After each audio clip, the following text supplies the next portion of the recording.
The pandemic has delivered a major blow on income levels. According to the Economic Action Council Secretariat, more than 600,000 Malaysian households from the middle 40% income group or M40 have slipped into the bottom 40% category.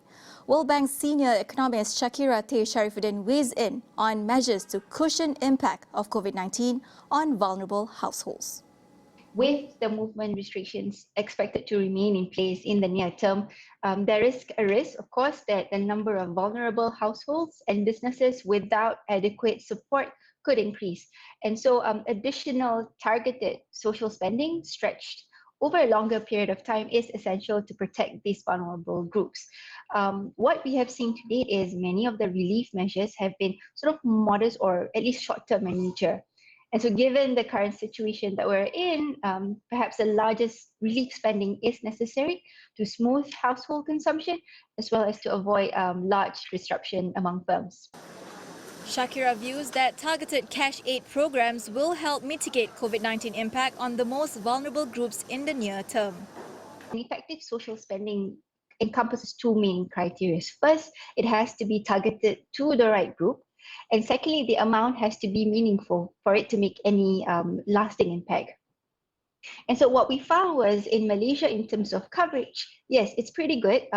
Pretty much many households, almost most households in the lower income groups do receive some form of social assistance.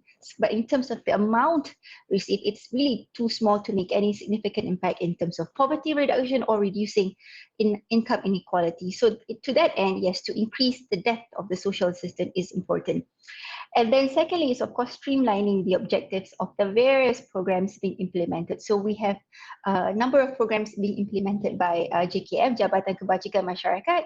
At the same time, we have the cash transfers, the Bantuan Prihatin or Bantuan BSH, it was known before, that is administered by Minister of Finance. To streamline or realign the objectives of this program is quite important.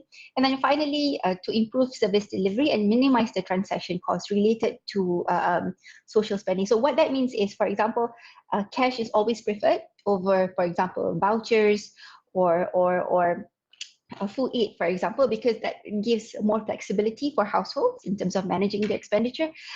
Also in terms of minimizing transaction costs, that means a one-stop center where one can just basically accumulate all the benefits without having to go through various agencies, various desks, without having to fill so many forms at the end.